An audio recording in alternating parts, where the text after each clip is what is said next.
What's up, guys? Welcome back to my channel. My name is Gbemi. I'm a Nigerian lifestyle blogger based here in Lagos, Nigeria. Tisha is here distracting me as always. So if I'm looking there, please just know that that's the reason why she's that's the reason why I'm looking there, because she's just doing her thing. And if you hear her coos and bubbles, she's shy here anyways. Hey guys, I just want to gist with you guys and just share with you like some things that I went through a couple of weeks ago, and you know how I kind of got over it. And I just feel like it's going to be really helpful for a lot of people, moms, you know, and you know, just anybody. Yeah, so it's just gonna be chilled. Drinking green tea that is cold thanks to my daughter.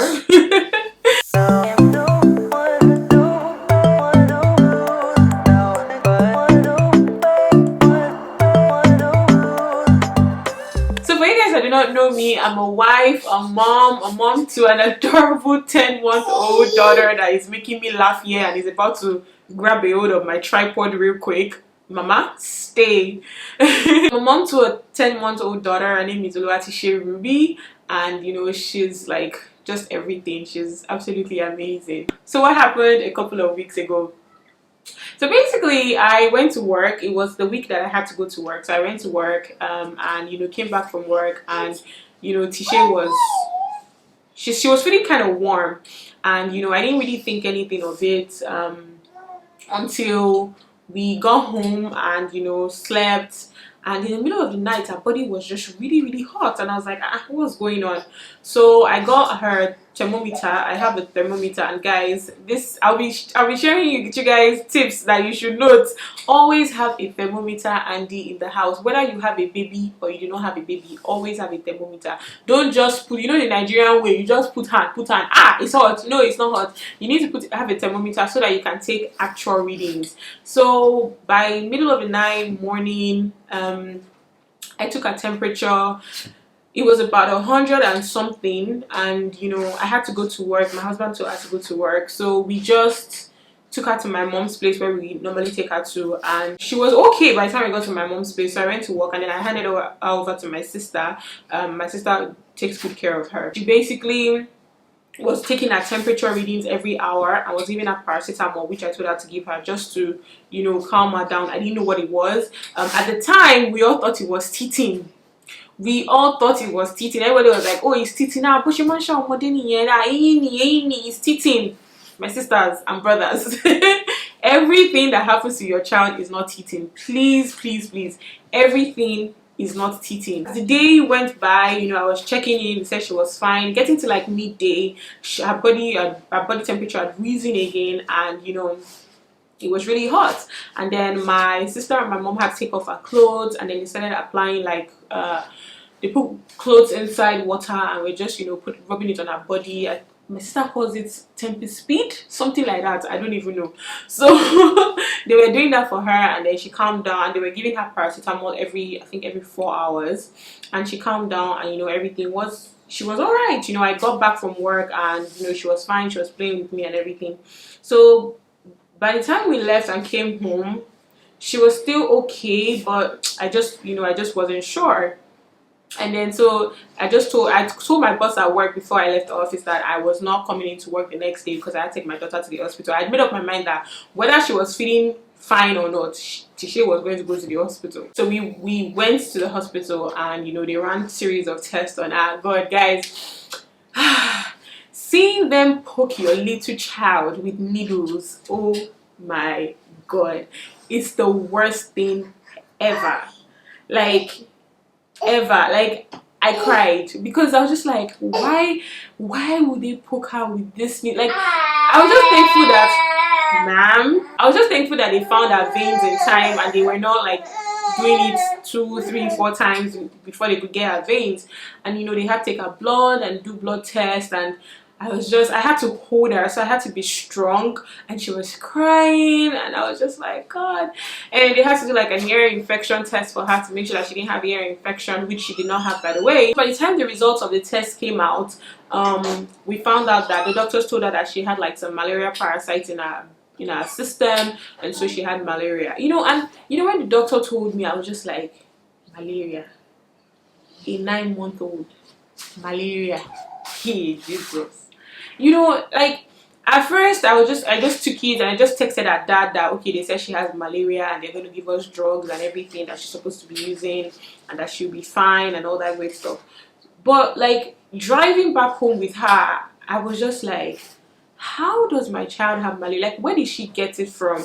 You know, I just started thinking of so many things in my head, like what did I do wrong? Basically, that was what I was thinking. Like, what did I go wrong? What did I do wrong? Didn't I spray insecticide enough? Didn't I use a mosquito net to cover her bed enough? Like, what exactly did I do wrong? You know, and I just started blaming myself and, you know, having mom guilt and all that stuff. I didn't even know that till other things were still coming up. So, you know, they gave us medicine for her, and you know, the worst part of it was after like a couple of days, whenever Tisha sees you bringing that syringe to take her medicine, she would just flip. She would just go ballistic. Like, she just knew that they were going to give her drugs again, you know. And you know, I just felt for my baby girl, because I just felt like she didn't have to be taking all these drugs and everything at this age that she's in. But you know, it happened. And then after a couple of days, like 4 days, she was fine. Like 4 or 5 days, she was fine, and she wasn't running temperature anymore. Her body was back to normal and everything was fine, until we saw a couple of rashes on her body, and I was like, what is this again? Like, we were just getting out of malaria issues, and then we saw rashes on her body. And you know, the next day I took her to the hospital straight, because she was red all over. You know, she had like big rashes on her body, and I was like, what is this? And so by the time we got to the hospital, in fact, when we got to the hospital, the doctor was like, Ruby, what are you doing here again? Because you know, the doctor felt like, you're fine, you shouldn't, you know, you don't have malaria again. And then the doctor was like, is this not Ruby? What is she doing here again? And my husband and I were like, that's why we're here. And then by the time they like examined her and everything, they found out that she had measles. And I was just like, the devil is really trying, you know. Hey, but I'm a child of God. I'm a living God. My daughter is covered with the blood of Jesus. My family, my husband, we're all fine, and no evil is going to befall us. It was just something that the devil was trying, and you know, it did not succeed at the end of the day. So basically, all of that happened, and you know, we got medication for her. The doctor was thankful that we came in time, so they were able to discover it in time, and you know, everything was fine. After about another 1 week, she was fine. So for about 2 weeks, 2.5 weeks, my daughter was sick, and it took a toll on me. It took a toll on my life. Like, it took a toll on my husband's life. And you know, there were days that I cried, because I just felt like it shouldn't be happening to my daughter. But you know, the thing is that there's some things I learned from having all that mom guilt, and those are some of the things that I want to share with you guys. You know, so one of the things I did was I looked at Tisha and I was like, is it really that bad? Like, what's going on with her? Like, when she had malaria, I was like, is it really that bad? You know, we're Nigerians, like Africans, malaria, I mean, it happens to the best of us. And you know, I just thought that, you know, she was going to be fine. I had faith that she was going to be fine, and no evil was going to be before her. So that's one thing I'm going to advise moms out there, or people out there, that you look at the situation and you're like, is it really that bad? It's not a life and death situation, you know.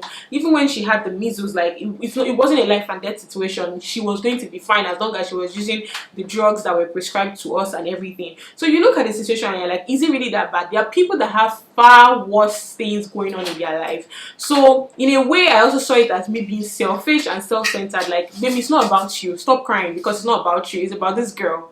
So so it's not about you. So look at the situation as, you know, it's not being that bad. And you know, one of the things that made me feel better was that, you know, the doctor and even some other people were like, look on the bright side, she's never going to have measles again, because you only have it once in a lifetime. So hey, we good. At least it's not when some of us were in secondary school that you have to take days off and you would be rubbed in calamine lotion from head to toe and you don't go to school. So she already had hers, and it's never happening again. So I'm so thankful for that. So those were the things I looked at, looking at the bright side and seeing that, you know, the situation is not that bad. Another thing I did was I asked myself that, am I doing the right thing when it comes to Tisha? So yes, and I felt I said to myself that I was doing the right thing. I give her the right food. I, you know, make sure that all our things are sanitary. I spray insecticide in the house. Maybe I did not spray enough, but at least I knew that I was doing the right thing for her. So that also told me that, why are you having mom guilt when you know that you are doing the right thing for your daughter? So that's another thing that I think you guys should examine and look at in the situations in your life, that what are you doing? Like, are you doing the right thing? As long as you're doing the right thing, then there's no reason why you should be having guilt. They're just things that is life. It just happens. Things just get thrown at you, boost, left, right, and center, and it's fine. We deal with it. We live, because as a mom, there's no situation where you would be like, oh, you purposely want to make your child sick. Like, it's not as if I will open all the gates in my house and all the doors and windows in my house and say, yeah, mosquito come in, because I want my daughter to be sick. It's not possible. So obviously I am doing the right thing, so why should I have mom guilt? So another thing I asked myself and told myself is that nobody is perfect. No mom is perfect. People make mistakes all the time. Even though in my situation I didn't think there was any mistake I made, but in your situation it might be maybe a mistake that you made. Maybe your child was cold and you didn't bring their jacket or something. It could be anything. But listen, nobody is perfect. No man is perfect. No human is perfect. We all make mistakes, and when you make mistakes, the right thing to do is to suck it up and, you know, rectify that mistake, rectify your action. And that was exactly what I did. Me springing up and taking my daughter to the hospital, I was just thankful that I wasn't, because me, I tend to be oh, we'll be fine, let's just keep, you know, looking at, let's see how it goes. I'm so happy I did not do a let's see how it goes situation with her, and just sprung up and took her to the hospital straight and everything. So rectify the action and rectify the mistake that you have made, you know, take action immediately. So now I fleet my house more, I spray my house more with insecticide, I make sure that our mosquito net is always closed. Even though for the other situation there was really nothing I could do about it, it was beyond my control, but you know, like, everything that you know that you could have done better or that you made mistakes with, you know, you rectify it. There's no point dwelling in the past. What has happened has happened.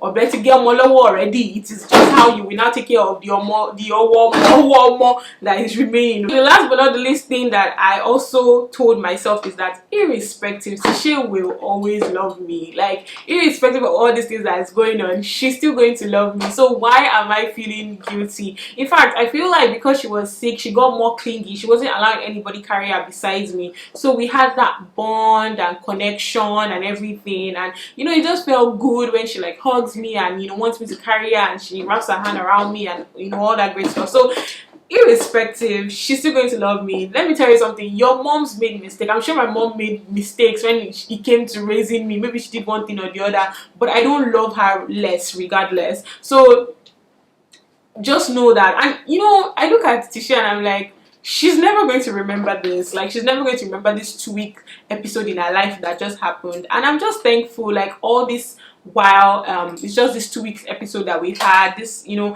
and she's definitely not going to remember it, and she's just still going to love me all the same. So, you know, that was how I was able to snap out of all that mom guilt that I had, that I was blaming myself that, oh, what did I do or what could I have done better. That was how I was able to snap out of it. So another thing I would like to tell you guys before I go is, moms out there, like I said earlier, get a thermometer in your house. Even if you don't have a child, even if you don't have a baby, as an adult, always make sure you have a thermometer in your house, so when you start running temperature, you can easily use a thermometer. Moms out there, another thing I would say is everything is not teething. See, imagine if I had sat down and listened to everybody that was saying, it's teething. That's how we would have known that she had malaria. That's how we would have known that she had measles. So please, everything is not teething. I have friends that, you know, when I was having this, when I was gisting with them about it, one of my friends said her baby had a ear infection. They had to admit the baby at about 6-7 months.